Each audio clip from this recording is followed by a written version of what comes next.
of all kinds. Welcome back to my channel. If you've had a chance to see it, you've seen the roll-off video, I hope. If you have, that's great. If not, go check that out. But, spoilers, it's time for new set versus old set. That's right, the roll-off went in favor of Strixhaven. It was a close one, almost ended up being Lord of the Rings. I think Lord of the Rings would have came in and just dominated the crap out of Duskmourn, so to be honest, I'm actually pretty happy with the way this turned out. As always, this is only our second time going through the series, so I just want to go over the rules real quick. I'm going to open one pack of each set per video. We're going to go through the cards, see what's usable, what is considered a valuable card to gameplay, more so specifically than financially. And whichever pack ends up being the superior pack is the one that will get the point for that day. And whichever set ends up with the most points by the end out of 6 packs is what I have, but if I need to, I will go buy a 7th for a tiebreaker. The winning set will be immortalized in the record books, I guess. I don't know. It's just a fun thing to see whether a new set or an old set is superior. So, Strixhaven last time was really, really close to taking down Foundations. So, they've come back for a vengeance. And in honor of that, I think it would be nice to open Duskmourn first and give them a shot, as we all know what Strixhaven has in store for us, and it is good stuff. So we will go into the Duskmourn pack. A while back when I got my Duskmourn deck, I think it was either that or I've opened some of this packs. I can't remember which. Oh, that's right, it was my pre-release kit. My pre-release kit, I got the 5-color commander that opens rooms and stuff. So from this set, I'm actually hoping to complete all the different rooms, and eventually I will build a rooms deck, which I think will be fun. And I'll put a bunch of stuff in that lets me untap that creature repeatedly so that I can do a whole bunch of room effects per turn. Anyways, first pack. Let's see what we got. We got a Glimmer token. Those are really cute. I do like them. So we'll put the token there. Impossible Inferno. Shininess is kind of messed up on my camera there. Deals 6 damage to target creature. Delirium. If there are 4 or more card types among cards in your graveyard, exile the top card of your library. You can play it until the end of your next turn. First land, Bleeding Woods. I'm going to put that as a middle card. Enters tapped unless a player has 13 or less life. Add green or red. Neat. Ooh, first room. Central Elevator. Promising Stairs. When you unlock this door, search your library for a room card that doesn't have the same name as a room you control, reveal it and put it into your hand. At the beginning of your upkeep, surveil 1. You win the game if there are 8 or more different names among unlocked doors of... Ooh, this is a really good one for that deck that I want to build.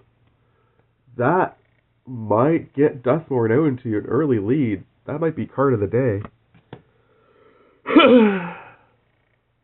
Fear of Exposure. As a additional cost to cast this spell, tap 2 untapped creatures and or lands you controlled. It gets trample for 5/4 for 3. That's not bad. Another room. When you unlock this door, exile the top 2 cards of your library. You may play them until the end of your next turn. Whenever you attacking creatures you control, get +1/+0 until end of turn. Neat. I honestly don't remember which rooms I have from before, so I'm not sure what I'm trying to pull. I definitely know this is a new one for me. That I might have had before. I don't know whether you saw what I was pointing to. This is new for me. That I might have had before. But rooms are definitely what we're trying to pull, so they're definitely going to go to the top. Orphans of the Wheat. When it attacks, tap any number of untapped creatures you control. Orphans of the Wheat gets +1/+1 to end turn. That's not bad. It's not my favorite by any means. It's the one in the middle, though.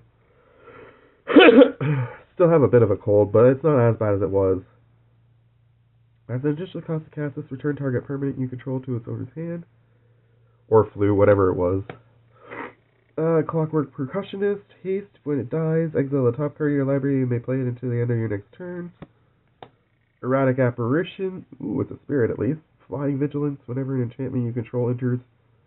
And whenever you fully unlock a room, this thing gets +1/+1 until end of turn. That's not bad. Not great, but not bad.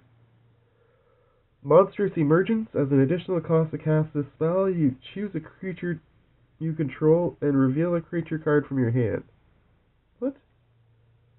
Choose a creature you control or reveal... Oh, okay. It deals damage equal to the power of that creature you chose or the card you revealed to target creature. Interesting. Give into Violence. I like the sound of that. Gains +2/+2 and lifelink until end of turn. That's a good instant. That's going to the top. Bedhead Beastie, Menace, Mountain Cycling. Mountain Cycling's not bad for... But 6 for a 5/6 is not great. Discard a card, put 3 +1/+1 counters on the goat, and it becomes a black demon in addition to its other colors and types. You can only do it once. Poor goat. And a Centipede. When it enters, search your library for a basic land card, reveal it, put it into your hand, then shuffle. This thing gets +1/+2 and has Vigilance as long as there's 4 more card types among cards in your graveyard. So it becomes a 3/3 with Vigilance. Honestly, not the best showing. A couple of rooms.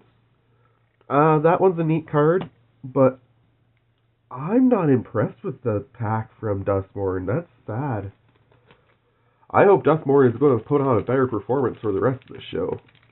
But for now, I think Strixhaven's about to come into a 1-0 lead.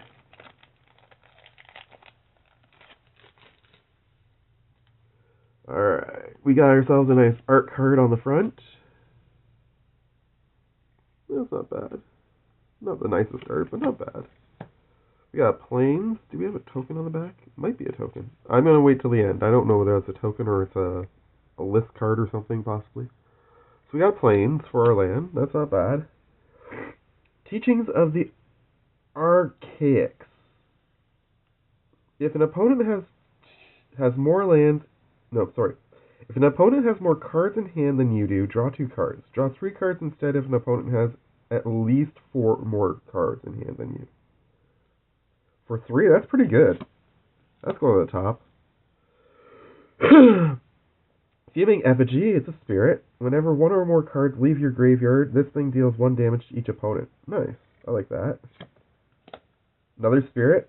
I am building a spirits deck too. I think I've gone over that before on this channel, but I can't remember for sure. Flying, when this thing enters the battlefield, return target creature card with mana value 3 or less from your graveyard to your hand. Cool. Another spirit. Attacking spirits get +1/+0 until end of turn. Spirit, 1/4. That goes in the middle. It's only a vanilla spirit. Tap up to 2 target creatures, and then you get to learn, which really doesn't work because you can't have the lessons outside of the game, unfortunately. So that's, you know what, that's going to go bottom. It's actually decent. It's an instant, so it's decent. Deadly Brew. Each player sacrifices a creature or a planeswalker. If you sacrifice a permanent this way, you may return another permanent card from your graveyard to your hand. Ooh. Very nice. I like that. Ooh, first legendary out of the packs, out of the contest. And it's a good one. Whenever you gain life, each opponent loses 1 life. Sacrifice another creature, and this thing gets +X/+0 until end of turn, where X is the sacrificed creature's power. Dina is awesome. Elite Spellbinder. Enters the battlefield. Look at target opponent's hand. You may exile a non-land card from it. As long as that card remains exiled, its owner may play it. A spell cast this way costs 2 more to cast. Cool. Slows down somebody a bit. Ooh, Faithless Looting. Cool. Draw 2 cards and discard 2 cards. And it has flashback. But I like the artwork. Actually, you know what? I'm going to put that there. I'm going to put that there. This has been a really good pack for the opening of their battle. Exile an instant or sorcery card from your graveyard.